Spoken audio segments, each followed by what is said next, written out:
francamente, ya que el hermano era el primero en burlarse del suceso.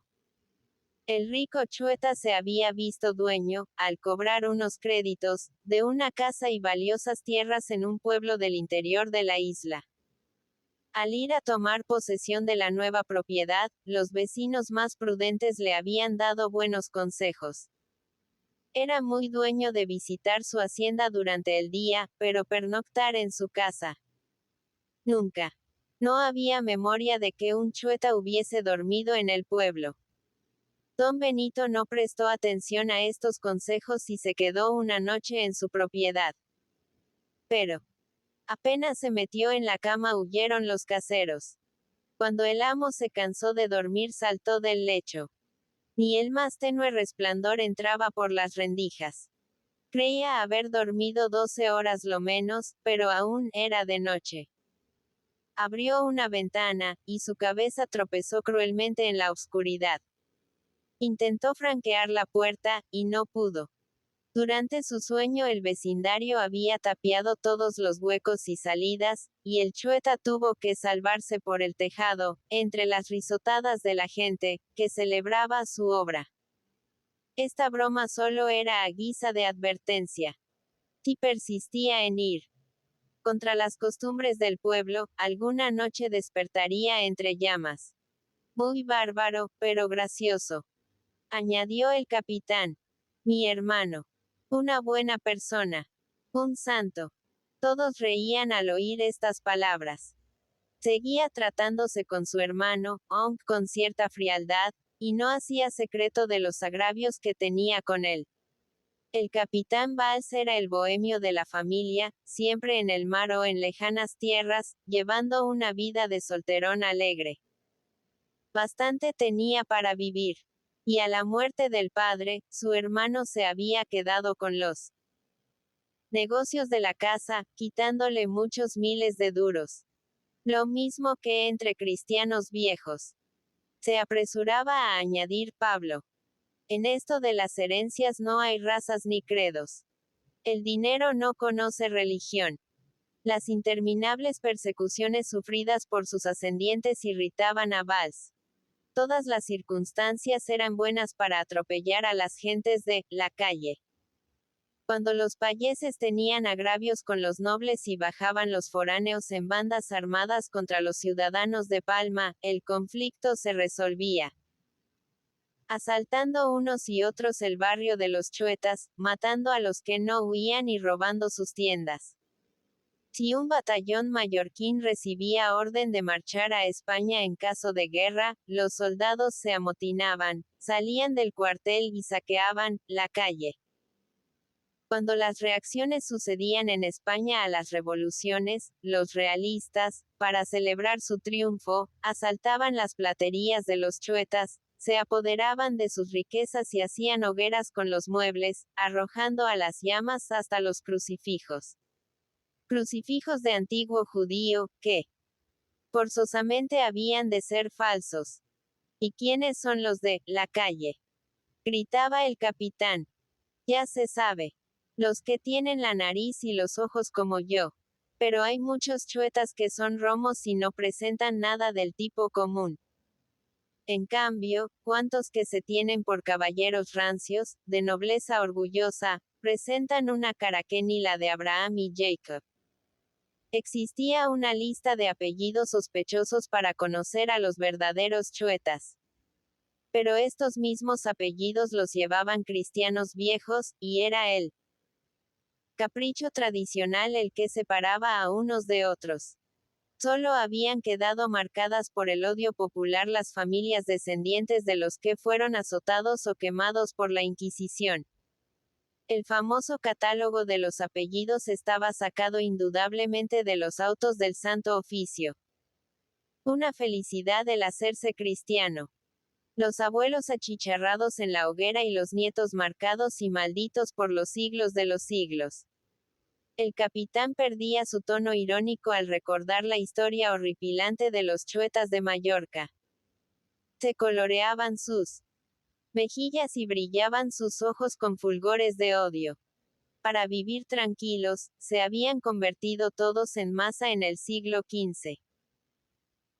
No quedaba un judío en la isla, pero a la Inquisición le era preciso hacer algo para justificar su existencia, y hubo quemas de sospechosos de judaísmo en el Borne, espectáculos organizados, como decían los cronistas de la época, con arreglo a las funciones más lucidas celebradas para el triunfo de la fe en Madrid, Palermo y Lima. Unos chuetas fueron quemados, otros sufrieron azotes, otros salieron únicamente a la vergüenza con caperuza pintada de diablos y vela verde en la mano. Pero todos vieron por igual confiscados sus bienes, y el Santo Tribunal se enriqueció. Desde entonces, los sospechosos de judaísmo, los que no contaban con un protector clérigo, tuvieron que ir todos los domingos a misa a la catedral con sus familias, bajo el mando y custodia de un alguacil, que los formaba en rebaño, les ponía un manto para que nadie los confundiese, y así los llevaba al templo, entre las rechiflas, insultos y pedradas del devoto populacho. Esto era un domingo y otro domingo, y en este suplicio semanal y sin término morían los padres y se convertían en hombres los hijos, engendrando nuevos chuetas destinados al insulto público. Unas cuantas familias se concertaron para huir de esta vergonzosa esclavitud. Se reunían en un huerto inmediato a la muralla y las aconsejaba y dirigía un tal Rafael Valls, hombre animoso y de gran cultura. No sé ciertamente si fue pariente mío, decía el capitán. Han pasado más de 2 siglos desde entonces. Pero si no lo fue, quiero que lo sea. Me honra mucho tenerlo como abuelo mío. Adelante. Pablo Valls había coleccionado en su casa papeles y libros de la época de las persecuciones, y hablaba de estas como de un suceso acaecido días antes.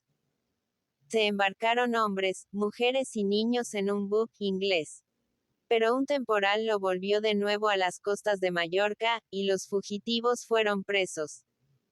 Esto era gobernando a España Carlos II el hechizado. Querer huir de Mallorca, donde también les trataban, y a más de esto, en un buque tripulado por luteranos. 3 años estuvieron presos, y la confiscación de sus bienes produjo 1.000.000 de duros. Además, el Santo Tribunal contaba con otros millones arrancados a las víctimas anteriores, y construyó un palacio en Palma, el mejor y más lujoso que tuvo en parte alguna la Inquisición. A los prisioneros les dieron tormento hasta confesar lo que deseaban sus jueces, y en 7 de marzo de 1691 comenzaron las ejecuciones. Aquel suceso tuvo un historiador como no se conoce otro en el mundo, el Padre Garau, santo jesuita, pozo de ciencia teológica, rector del seminario de Montesión, donde ahora está el instituto, autor del libro La fe triunfante, un monumento literario que no vendo por todo el dinero del mundo. Aquí está. Me acompaña a todas partes.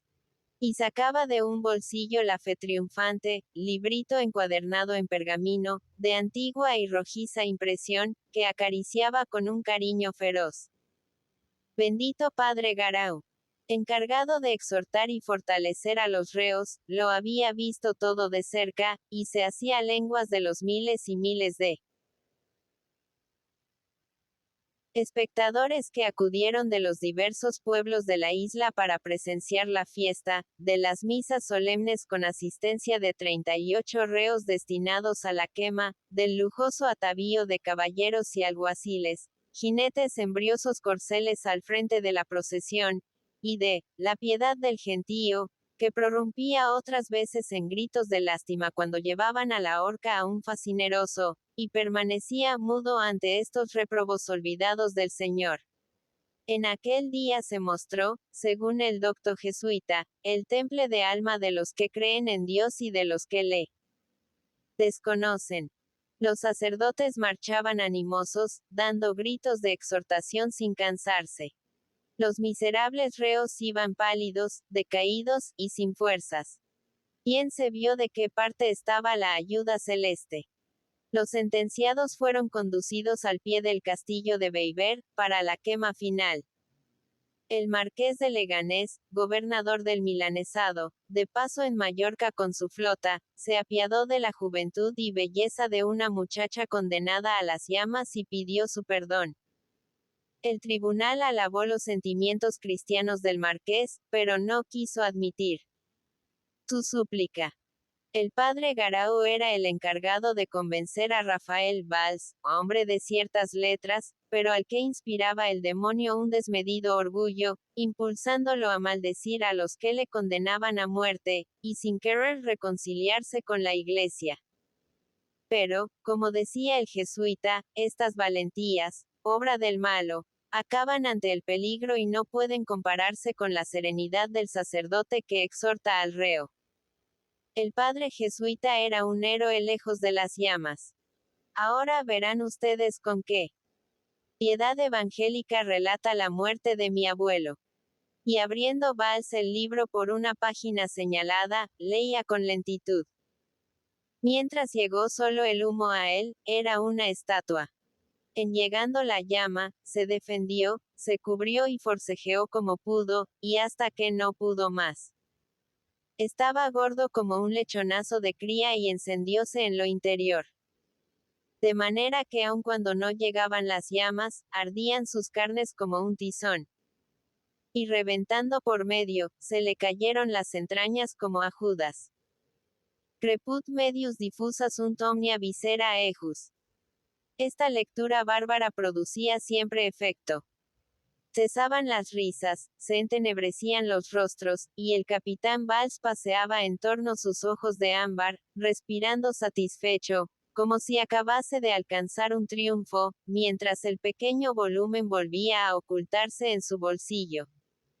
Una vez que Febrer figuraba entre los oyentes, el marino le dijo con voz rencorosa: «Tú también estabas allí. Es decir, tú no. Uno de tus abuelos, un Febrer, llevaba la bandera verde, como alférez mayor del tribunal. Y las damas de tu familia fueron en carroza al pie del castillo para presenciar la quema». Jaime, molestado por el recuerdo, levantó los hombros. Cosas viejas. ¿Quién se acuerda de lo que ya pasó? Solo algún loco como tú. Anda, Pablo, cuéntanos algo de tus viajes. De tus conquistas de mujeres. El capitán rezongaba. Cosas viejas. El alma de la Roqueta era aún la misma que en aquellos tiempos. Persistía el odio de religión y de raza. Por algo vivían aparte, en un pedazo de tierra aislado por el mar. Pero Valls recobraba pronto su buen humor, y como todos los que han rodado por el mundo, no podía resistirse a la invitación de relatar su pasado. Febrer, otro vagabundo como él, gozaba escuchándole. Los dos habían vivido una existencia agitada y cosmopolita, distinta de la monótona vida de los isleños. Los dos habían gastado el dinero con prodigalidad. La única diferencia estribaba en que Valls había sabido ganarlo igualmente con el genio activo de su raza, y ahora, 10 años mayor que Jaime, tenía con qué atender desahogadamente a sus modestas necesidades de solterón. Todavía comerciaba de vez en cuando y hacía comisiones para amigos que le escribían desde puertos lejanos. De su accidentada historia de marino, Febrer desechaba el relato de hambres y borrascas, y solo sentía curiosidad por los amoríos en los grandes puertos internacionales, donde se amontonan los vicios exóticos y las hembras de todas las razas. Valls, en sus tiempos juveniles, cuando mandaba buques de su padre, había conocido mujeres de todas clases y colores, viéndose mezclado en orgías marinerescas que acababan entre olas de whisky y golpes de cuchillo. Pablo, cuéntanos aquellos amoríos en Jaffa, cuando los moros te querían matar. Y Febrer lanzaba carcajadas escuchándole, mientras el marino se decía que este Jaime era un buen muchacho, digno de mejor suerte, sin otro defecto que ser un butifarra algo pegado a las preocupaciones de familia. Cuando subió al carruaje de Febrer en el camino de Valdemosa, dando orden al cochero que lo había traído hasta allí para que regresase a Palma, se echó atrás el sombrero de fieltro flexible, que llevaba en todo tiempo, aplastado de copa, con el ala delantera subida y la posterior desplomada sobre la nuca. Aquí estamos todos. De veras que no me esperabas. A mí. Me lo cuentan todo, y ya que hay fiesta de familia, que sea completa. Febrer fingía no entender. El carruaje entró en Valdemosa, deteniéndose en las inmediaciones de la Cartuja ante una casa de construcción moderna. Cuando los dos amigos transpusieron la verja del jardín, vieron venir hacia ellos un señor de blancas patillas apoyado en un bastón. Era don Benito Valls. Saludó a Febrer con voz lenta y opaca, cortando varias veces sus palabras para sorber el aire. Hablaba humildemente, celebrando con grandes extremos el honor que le hacía Febrer al aceptar su invitación. ¿Y yo? Preguntó el capitán con sonrisa maligna. Yo no soy nadie. ¿No te alegras de verme? Don Benito se alegraba de verle. Así lo dijo varias veces, pero sus ojos revelaban inquietud. Su hermano le inspiraba cierto miedo. ¿Qué lengua? Mejor vivían sin verse. Hemos venido juntos. Continuó el marino. Al saber que Jaime almorzaba aquí, me he convidado yo mismo, seguro de darte un alegrón. Estas reuniones de familia son encantadoras. Habían entrado en la casa, adornada con sencillez. Los muebles eran modernos y vulgares. Algunos cromos y unas pinturas horribles representando paisajes de Valdemosa y Miramar adornaban las paredes. Catalina, la hija de don Benito, bajó apresuradamente del piso superior. Llevaba aún polvos de arroz esparcidos en el pecho, revelando el apresuramiento con que había dado un último toque de adorno a su persona al ver llegar el carruaje. Jaime pudo contemplarla detenidamente por primera vez. No se había equivocado en sus apreciaciones. Era alta, de un moreno mate, con negras cejas, ojos iguales a gotas de tinta y un ligero vello en el labio y las sienes. Su esbeltez juvenil ofrecíase llena y firme, anunciando una mayor expansión para el porvenir, como en todas las hembras de su raza. Parecía de carácter dulce y sumiso. Una buena compañera, incapaz de estorbos en el viaje de la vida común. Tenía los ojos bajos y se coloreó su rostro al encontrarse frente a Jaime. En su actitud, en sus miradas furtivas, notábase el respeto, la adoración del que se siente intimidado en presencia de un ser que considera superior. El capitán acarició a su sobrina con cierta libertad, adoptando el mismo gesto de viejo alegre con que hablaba a las muchachuelas de Palma, a altas horas de la noche, en algún restaurante del Borne. Ah, buena moza. Y qué guapa estaba. Parecía imposible que fuese de una familia de feos. Don Benito los encaminó a todos al comedor. El almuerzo esperaba hacía mucho rato. En aquella casa se comía al uso antiguo. Las 12 en punto. Sentáronse a la mesa, y Febrer, que estaba al lado del dueño, sintióse molestado por su respiración jadeante, por las grandes aspiraciones con que interrumpía sus palabras. En el silencio que envuelve siempre el principio de toda comida, sonó penosamente el silbido de sus pulmones enfermos. El rico Chueta avanzaba los labios, poniéndolos en forma circular como la boca de una trompetilla, y aspiraba el aire con ruido fatigoso. Como todos los enfermos, sentía la necesidad de hablar, y sus palabras eran interminables, entre balbuceos y largos descansos que le dejaban con el pecho jadeante y los ojos en alto, cual si fuese a morir asfixiado. Un ambiente de inquietud se extendía por el comedor. Febrer le miraba con cierta alarma, como si aguardase verle caer moribundo de su silla. La hija y el capitán, habituados al espectáculo, parecían Indiferentes. Es el asma, don Jaime. Dijo trabajosamente el enfermo en Valdemosa. Estoy mejor. En Palma me moría. Y la hija aprovechó la ocasión para dejar oír una voz de monjita tímida, que contrastaba con sus ardientes ojos orientales. Sí. Papá vive mejor aquí. Aquí estás más tranquilo, añadió el capitán. Y haces menos pecados. Febrer pensaba en el tormento de pasar su existencia al lado de aquel fuelle roto. Por fortuna, moriría pronto. Una molestia de algunos meses, que no modificaba su resolución de entrar en la familia. Adelante. El asmático, en su manía verbosa, hablaba a Jaime de sus descendientes, de los ilustres Febrer, los caballeros más buenos y nobles de la isla. Yo tuve el honor de ser muy amigo de su señor abuelo don Horacio.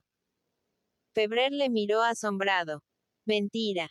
A su señor abuelo le conocían todos en la isla y con todos hablaba, pero guardando una gravedad que imponía respeto a las gentes sin alejarlas. Pero de esto a ser amigo suyo. Tal vez le habría tratado con motivo de alguno. De los préstamos que necesitaba don Horacio para sostener su fortuna en plena decadencia. También conocí mucho a su señor padre. Prosiguió don Benito, animado por el silencio de Febrer. Trabajé por él cuando salió diputado. Aquellos eran otros tiempos. Yo era joven, y no tenía la fortuna que tengo ahora. Entonces figuraba entre los rojos. El capitán Valls le interrumpió riendo. Ahora su hermano era conservador y miembro de todas las cofradías de Palma. Sí, lo soy. Gritó el enfermo, ahogándose. Me gusta el orden. Me gusta lo antiguo. Que manden los que tienen que perder. Y la religión. Ah, la religión. Por ella daría la vida. Y se llevó una mano al pecho, respirando angustiosamente, como si le ahogase el entusiasmo. Clavaba en lo alto sus ojos mortecinos, adorando con el respeto del miedo la santa institución que había quemado a sus ascendientes. No haga usted caso de Pablo. Continuó al recobrar el viento, dirigiéndose a Febrer. Usted lo conoce bien. Una mala cabeza, un republicano, un hombre que podía ser rico y va a llegar a viejo sin tener 2 pesetas. ¿Para qué? ¿Para qué tú me las quites? Con esta brusca interrupción del marino se hizo el silencio. Catalina puso un gesto triste, como si temiese que se reprodujeran ante Febrer las ruidosas escenas que había presenciado muchas veces al discutir los dos hermanos. Don Benito levantó los hombros y habló solo para Jaime. Su hermano estaba loco. Un corazón de oro, pero loco. Rematadamente loco. Con sus ideas exaltadas y sus vociferaciones en los cafés, era el principal culpable de que las personas decentes guardasen cierta prevención contra. De que hablasen mal de.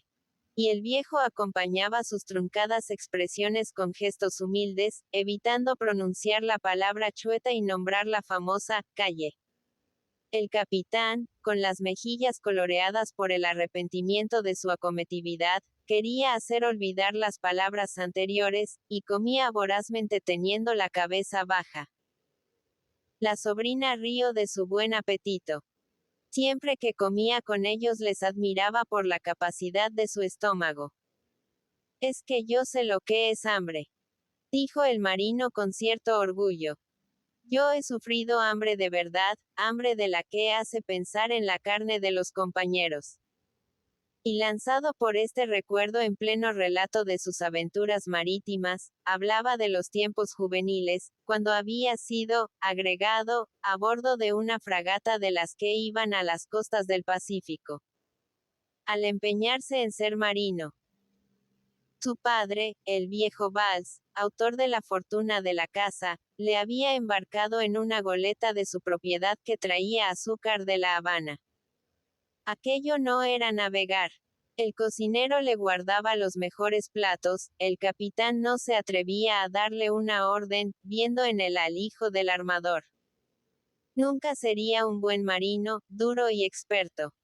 Con la tenaz energía de su raza, se había embarcado sin saberlo su padre en una fragata que se hacía a la vela para cargar guano en las Islas Chinchas, tripulada por gentes de pueblos diversos. Ingleses desertores de la flota, lancheros de Valparaíso, indios peruanos, lo peor de cada casa, bajo el mando de un catalán cicatero, más pródigo en los rebencazos que en el rancho. El viaje de ida fue regular. Pero a la vuelta, luego de haber pasado el estrecho de Magallanes, sobrevinieron las calmas, y la fragata quedó inmóvil en el Atlántico cerca de un mes, agotándose rápidamente el pañol de los víveres. El armador, un avaro, había aprovisionado el buque con escandalosa parsimonia, y el capitán a su vez había roído los víveres, apropiándose una parte de la cantidad destinada a la compra. Nos daban 2 galletas al día, llenas de gusanos. Cuando recibí las primeras me entretuve cuidadosamente, como un señorito de buena casa, en quitarles uno por uno aquellos animalejos. Pero después de la limpia solo quedaban unas cortezas delgadas como hostias, y me moría de hambre.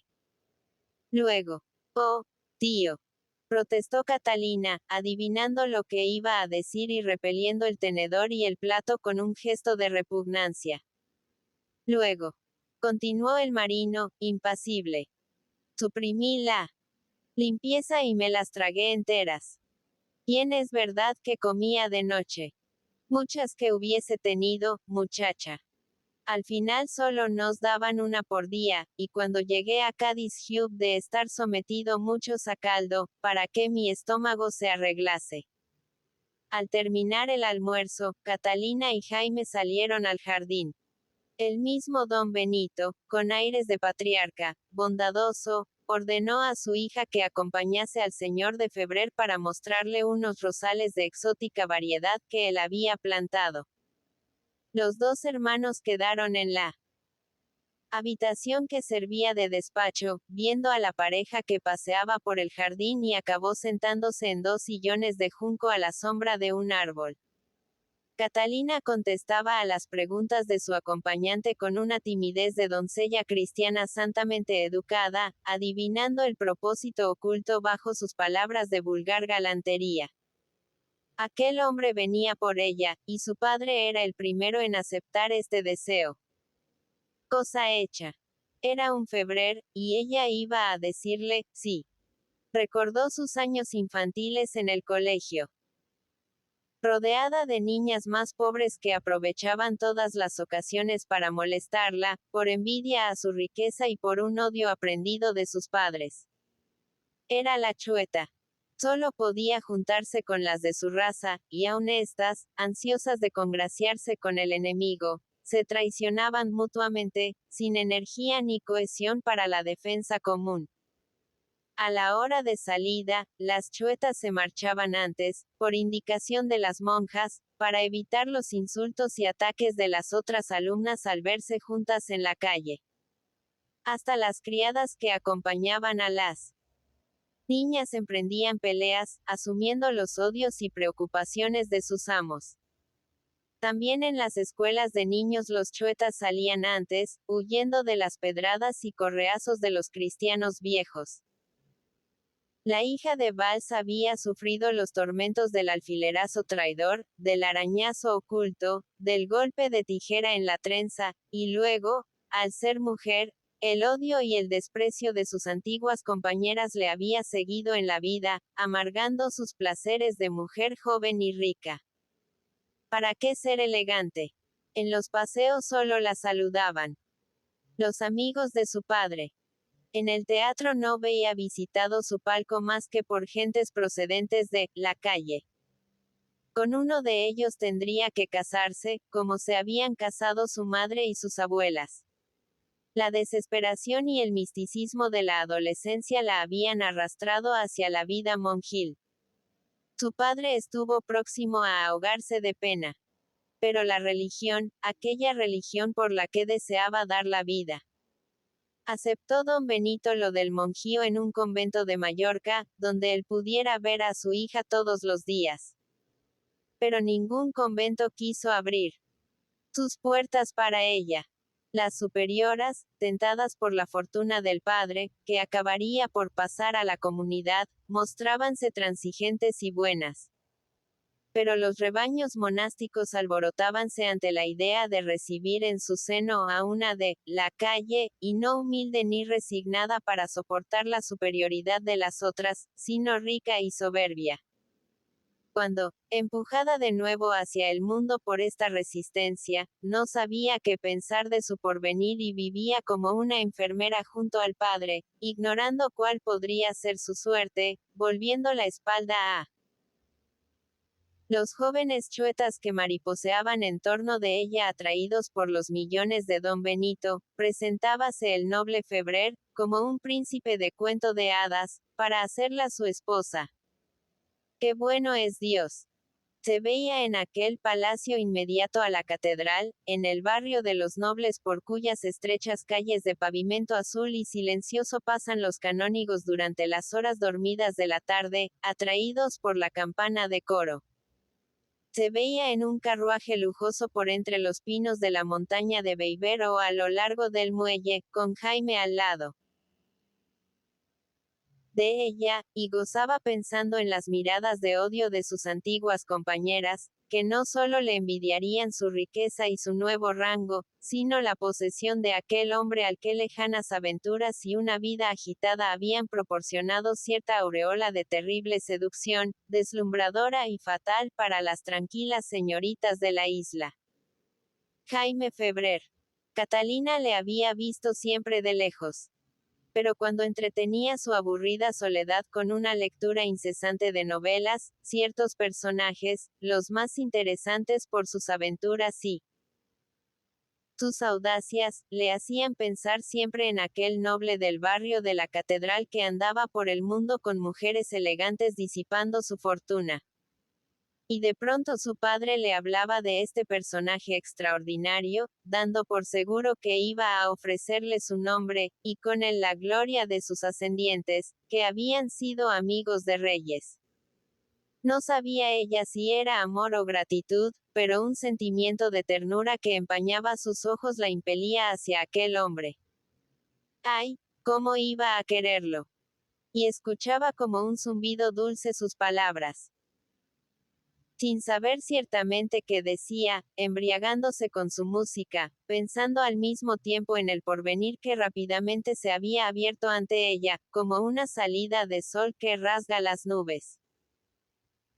Luego, haciendo un esfuerzo, concentraba su atención, y oía a Febrer que le hablaba de grandes y lejanas ciudades, de desfiles de coches lujosos, con mujeres que ostentaban las últimas modas, de escalinatas de teatros por donde descendían cascadas de brillantes, plumas y hombros desnudos, esforzándose él por colocarse al nivel del pensamiento de la muchacha, por halagarla con estas descripciones de gloria femenil. Jaime no decía más, pero Catalina adivinaba el propósito que había precedido a estas palabras. Ella, la infeliz muchacha de la calle, la chueta, habituada a ver a los suyos plegados y temerosos bajo el peso de un odio tradicional, visitaría estas ciudades, se mezclaría en los desfiles de riqueza, tendría francas las puertas que había contemplado siempre cerradas, y entraría por ellas apoyándose en el brazo de un hombre que le había parecido siempre la representación de todas las grandezas terrenales. ¿Cuándo veré yo eso? Murmuraba Catalina con hipócrita humildad. Yo estoy condenada a vivir en la isla. Yo soy una pobre muchacha que no he hecho mal a nadie, y sin embargo he sufrido grandes disgustos. Debo ser antipática. Febrer se lanzó por el camino que le franqueaba esta habilidad femenil. Antipática. No, Catalina. Él había venido a Valdemosa solo por verla, por hablarla. Le ofrecía una vida nueva. Todo aquello que le causaba asombro podía conocerlo y paladearlo con sola una palabra. Quería casarse con él. Catalina, que esperaba esta propuesta desde una hora antes, palideció trémula de emoción. Oírla de sus labios. Pasó mucho tiempo sin contestar, y al fin balbuceó algunas palabras. Era una felicidad, la mayor de su existencia, pero una doncella bien educada no debe contestar inmediatamente. Yo. Veremos. Es tan grande esta sorpresa. Jaime quiso insistir, pero en el mismo instante salió al jardín el capitán Valls, llamándole con grandes voces. Debían irse a Palma. Ya había dado orden al cochero para que enganchase. Febrer protestó sordamente.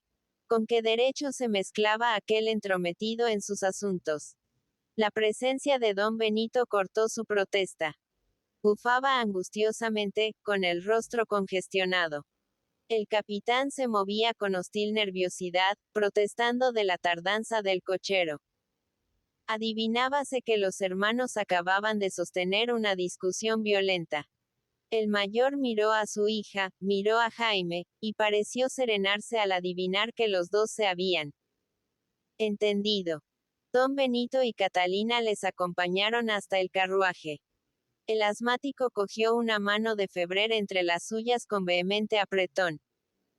Aquella era su casa, y él un verdadero amigo deseoso de servirle. Si necesitaba su auxilio, podía mandar como quisiera. Lo mismo que si fuese de la familia. Todavía nombró una vez más a don Horacio, recordando su antigua amistad. Luego le invitó a que almorzase con ellos 2 días después, sin acordarse para nada de su hermano. Sí, volveré, dijo Jaime, lanzando una mirada a Catalina que la hizo enrojecer. Cuando perdieron de vista la verja de la casa, detrás de la cual agitaban sus manos el padre y la hija, el capitán Valls lanzó una ruidosa carcajada. Según parece, ¿quieres que sea tío tuyo?, preguntó irónicamente. Febrer, que iba furioso por la intervención de su amigo y la rudeza con que le había hecho abandonar la casa, dio expansión a su cólera. ¿Y a él qué le importaba? ¿Con qué derecho se atrevía a mezclarse en sus asuntos? Era ya bastante grande para no necesitar consejeros. Alto, dijo el marino retrepándose en el asiento y llevando sus manos al chambergo de mosquetero caído sobre su cogote. Alto, galán. Me mezclo porque soy de la familia. Creo que se trata de mi sobrina. A lo menos así me parece. Y si quiero casarme con ella, ¿qué? Tal vez a Catalina le parezca bien. Tal vez su padre se muestre conforme. No digo que no, pero soy su tío, y el tío protesta y dice que esa boda es un disparate. Jaime le miró con asombro. Disparate casarse con un Febrer. ¿Acaso deseaba algo mejor para su sobrina? Disparate por parte de ellos y disparate por tu parte, afirmó Valls. Te has olvidado de dónde vives. Tú puedes ser mi amigo, el amigo del chueta Pablo Valls, al que ves en el café, en el casino, y que además tienen las gentes por medio loco. Pero casarte con una mujer de mi familia. Y el marino reía al pensar en esta unión. Los parientes de Jaime iban a indignarse contra él, negándole para siempre el saludo. Más tolerantes se mostrarían si cometía un asesinato. Su tía, la papisa Juana, iba a chillar como si presenciase un sacrilegio. Él lo perdería todo, y su sobrina, olvidada y tranquila hasta entonces, iba a trocar el aburrimiento de su casa, monótono y triste, pero que al fin era una paz, por una vida infernal de disgustos, humillaciones y desprecios. No. Te lo repito. El tío se opone. Hasta las gentes del populacho que se decían enemigas de los ricos se indignarían al ver a un butifarra casándose con una chueta. Había que respetar el ambiente tradicional de la isla. So pena de morir como moriría su hermano Benito, por falta de aire. Era peligroso querer modificar de un golpe la obra de siglos. Hasta los que llegaban de fuera, limpios de prejuicios, sufrían al poco tiempo la influencia de esta repulsión de razas que parecía diluida en la atmósfera. Una vez, continuó Valls, vino un matrimonio belga a establecerse en la isla, recomendado a mí por un amigo de Amberes. Les atendí, les hice toda clase de favores. Tengan ustedes cuidado. Dije muchas veces. Piensen que soy chueta, y los chuetas son gente muy mala. La mujer reía. ¡Qué barbaridad! ¡Qué atraso el de la isla! Judíos los había en todas partes y eran gentes iguales a las otras. Nos vimos menos, trataron a otras personas. Un año después, al encontrarme en la calle, miraron a todos lados antes de saludarme. Ahora me ven y vuelven la cara siempre que pueden. Lo mismo que si fuesen mallorquines. Casarse. Esto era para toda la vida. En los primeros meses, Jaime haría frente a las murmuraciones y los desprecios. Pero el tiempo pasa, un odio de siglos no sé. Fatiga en el transcurso de unos cuantos años, y Febrer acabaría por arrepentirse de su aislamiento, reconocería su error al ir contra las preocupaciones de la gran masa, y sería Catalina la que sufriese las consecuencias, viéndose mirada en su hogar como un signo de ignominia. No. Con el matrimonio pocos juegos. En España es indisoluble, no hay divorcio, y el hacer experiencias con él resulta caro. Por eso Valls se había mantenido célibe.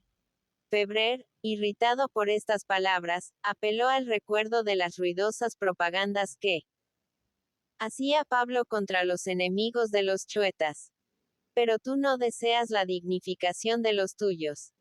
No te irritas de que miren a los de la calle como personas diferentes a las otras. ¿Qué mejor que este matrimonio para combatir las preocupaciones? El capitán agitó las manos para expresar su duda. Ta. El matrimonio no probaba nada. En varias épocas de tolerancia y olvido momentáneo se habían casado cristianos viejos con gentes de la calle.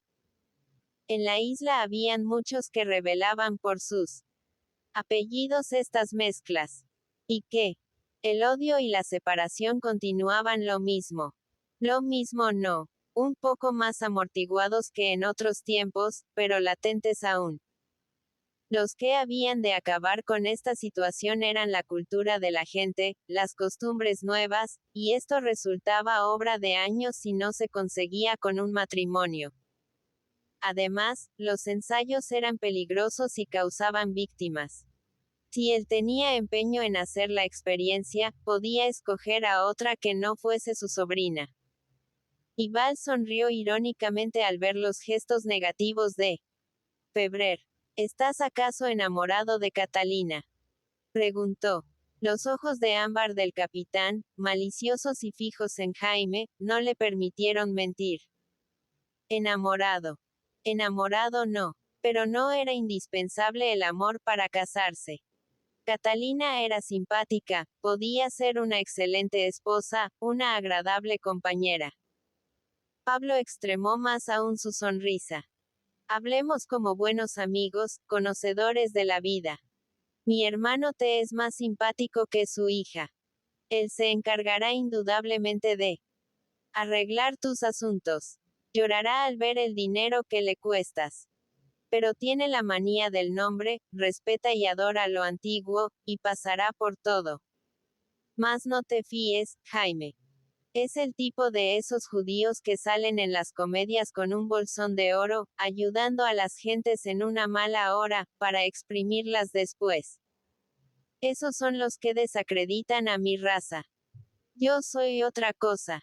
Cuando te tenga en su poder te arrepentirás del negocio que has hecho. Febrer miró a su amigo con ojos hostiles. Lo mejor que podían hacer era no hablar más del asunto. Pablo era un loco. Acostumbrado a decir cuanto pensaba, y él no iba a sufrirle siempre. Para continuar siendo amigos, lo mejor era callarse. Bueno, callemos, dijo Valls. Pero conste una vez más que el tío se opone y que lo hago por ti y por ella. Pasaron silenciosos el resto del camino. En el Borne se separaron con frío saludo, sin darse la mano. Cuando Jaime entró en su casa era casi de noche. Madó Antonia tenía sobre una mesa del recibimiento una candileja de aceite, cuya llama parecía hacer más densas las tinieblas de la vasta pieza. Los ibicencos acababan de marcharse. Luego de almorzar con ella y vagar por la ciudad, habían esperado al señor hasta el anochecer. Tenían que pasar la noche en el falucho. El patrón quería darse a la vela antes del alba. Y Madó hablaba con bondadoso interés de aquellas gentes, que le parecían del otro extremo del mundo. Como lo admiraban todo. Iban por la calle como asustados. Y Margalida. ¡Qué muchacha tan hermosa! La buena Madó Antonia tenía una idea en su boca y otra en el pensamiento, y mientras seguía al señor hasta su dormitorio, le examinaba disimuladamente, queriendo adivinar algo en su rostro. ¿Qué habría pasado en Valdemosa, Virgen del Yuch? ¿Qué sería de aquel plan disparatado que había expuesto Febrer durante el desayuno? Pero el amo estaba de mal talante, y respondía con palabras breves a sus preguntas. No se quedaba en casa. Cenaría en el casino. A la luz de un quinqué que alumbraba débilmente su vasto dormitorio, cambió de traje y se acicaló un poco, tomando una llave enorme de manos de Madó para abrir cuando volviese a altas horas de la noche. A las 9, al dirigirse al casino, vio a la puerta de la calle, en un café del Borne, a su amigo Tony Clapés, el contrabandista. Era un hombretón de rostro afeitado y carilleno, con traje de payés. Parecía un cura del campo vestido de labriego para pasar la noche en Palma. Con sus alpargatas blancas, la camisa sin corbata y el sombrero echado atrás, entraba en cafés y sociedades, siendo recibido con grandes extremos de amistad. En el casino le admiraban los señores al ver cómo sacaba tranquilamente de sus bolsillos los billetes de banco a puñados. Procedente de un pueblo del interior de la isla, había llegado, en fuerza de coraje y de arrostrar peligros, a ser el jefe de un estado misterioso que todos conocían de lejos, pero cuyo secreto funcionamiento permanecía en la sombra. Tenía centenares de súbditos, capaces de morir por él y una flota invisible que navegaba de noche, sin miedo a los temporales, abordando a costas casi inaccesibles.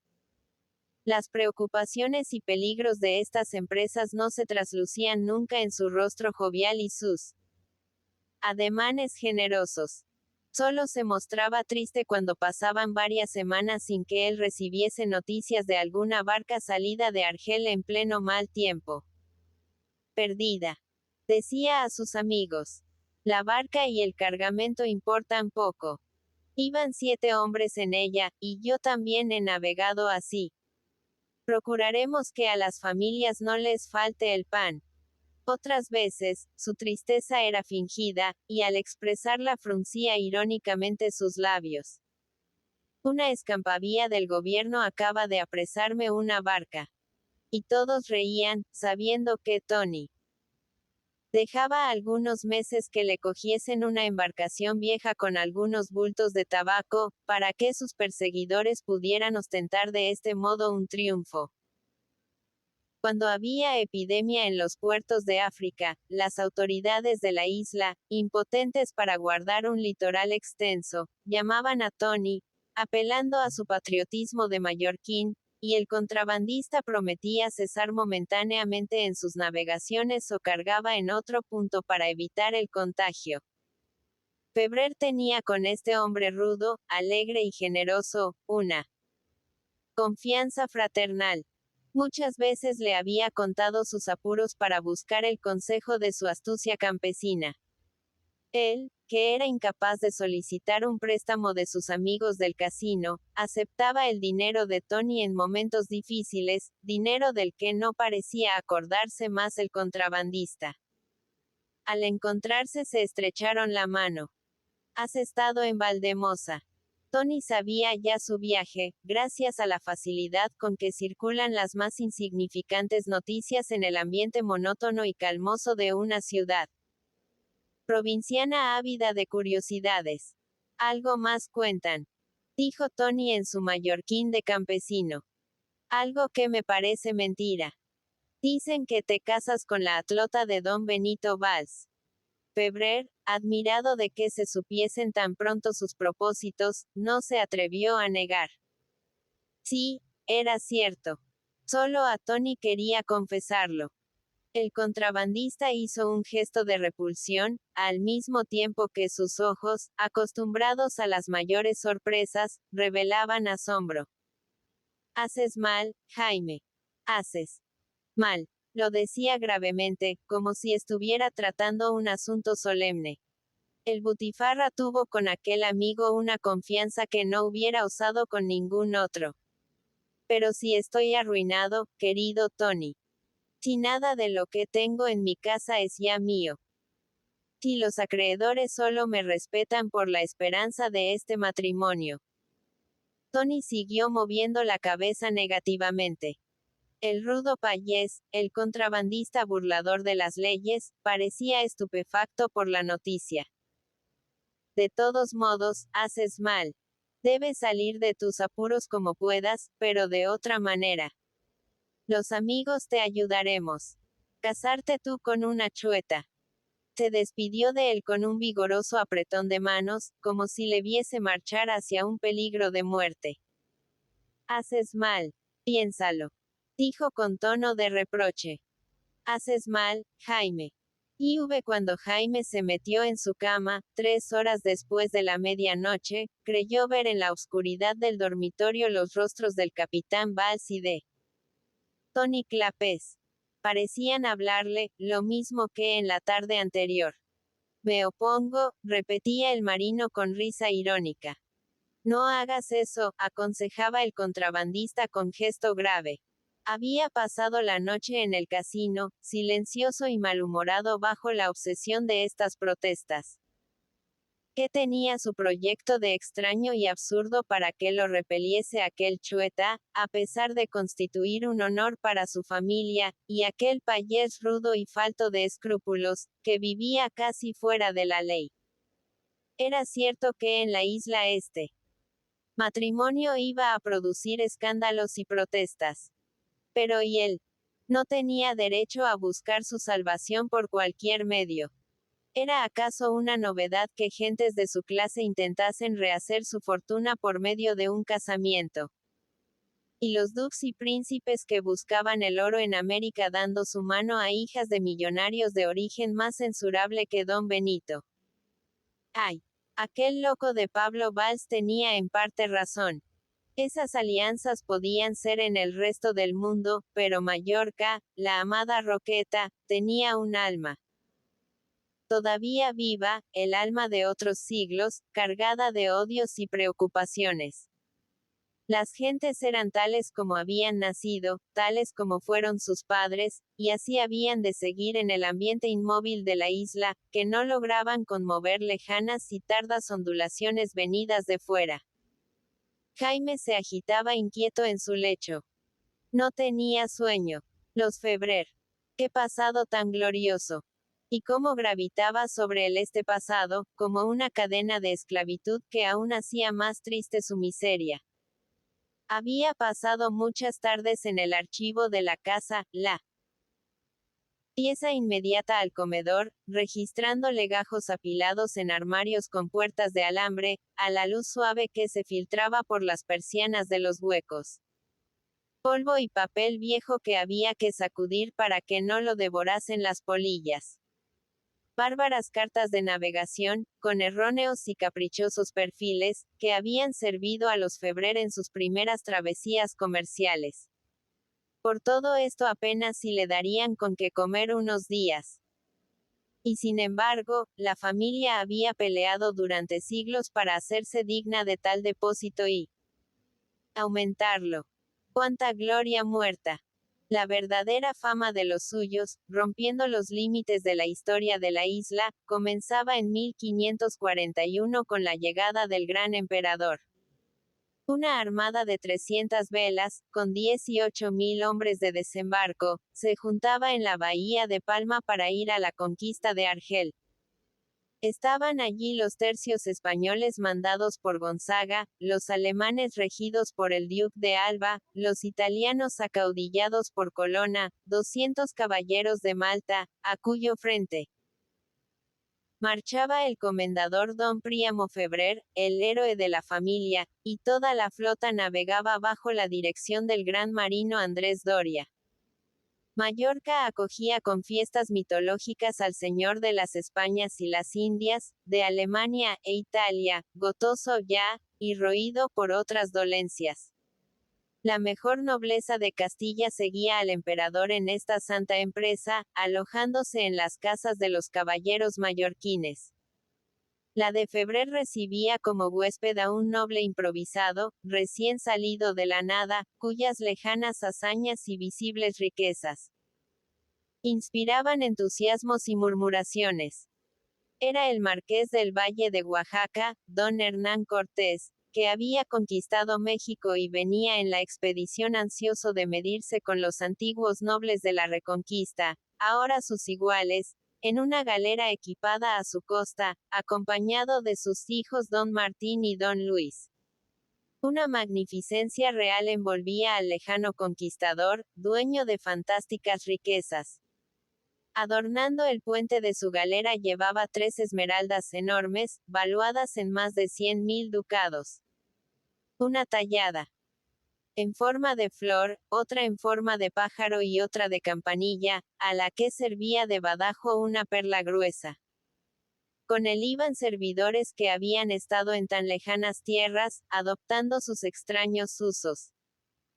Enjutos hidalgos de color enfermizo pasaban silenciosos las horas muertas encendiendo unos manojos de hierbajos, a modo de trozos de cuerda, llamados tobaco, y arrojando humo por su boca como demonios que ardiesen interiormente. Las abuelas de Jaime habían conservado de generación en generación un grueso diamante sin tallar, recuerdo del heroico capitán por el generoso hospedaje de los Febrer. La piedra preciosa figuraba en los documentos de la familia, pero el abuelo don Horacio no había alcanzado a conocerla. Desapareció en el curso de los siglos, como tantas riquezas barridas por los apuros de una casa ostentosa. Los Febrer preparaban un refresco para la armada, a nombre de Mallorca, pero costeado en gran parte por ellos. Refresca, para que el emperador apreciase la abundancia de frutos de la isla, componíase de 100 vacas, 200 carneros, centenares de parejas de gallinas y pavos, de cuarteras de aceite y harina, de cuarterones de vino, de cuarterolas de queso, alcaparras y aceitunas, 20 barriles de agua de arrayán y 4 quintales de cera blanca. Además, los Febrer avecindados en la isla y que no eran de la Orden de Malta se embarcaron en la escuadra con 200 caballeros mallorquines, ansiosos de conquistar Argel, nido de piratas. Las 300 galeras salieron de la bahía, ondeando sus flámulas entre el estruendo de cañones y bombardas, saludadas por el gentío aglomerado en las murallas. Nunca había reunido el emperador una flota tan imponente. Era en octubre. El experto Doria ponía mal gesto. Para él no existían en el Mediterráneo otros puertos seguros que, junio, julio, agosto. Y Mahón. El emperador se había retrasado demasiado en el Tirol e Italia. El Papa Paulo III, al salir a su encuentro en Lucca, le había profetizado desgracias por lo avanzado de la estación. Los expedicionarios desembarcaron en la playa de Jama. El comendador Febrer, con sus caballeros de Malta, marchaba a vanguardia, sosteniendo incesantes choques con los turcos. El ejército se apoderó de las alturas que rodean a Argel y comenzó el sitio. Entonces se cumplieron las predicciones de Doria. Sobrevino una horrible tempestad, con toda la violencia del invierno africano. Las tropas, sin abrigo, caladas hasta los huesos durante la noche por la lluvia torrencial, sentíanse ateridas.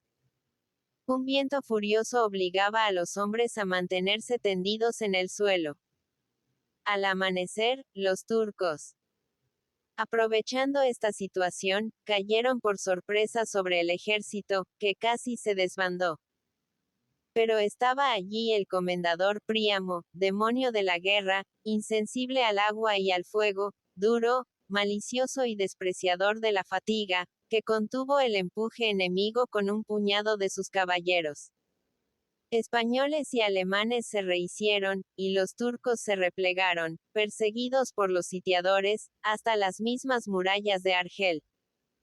Don Príamo Febrer, herido en la cara y en una pierna, se arrastró hasta una puerta de la ciudad, clavando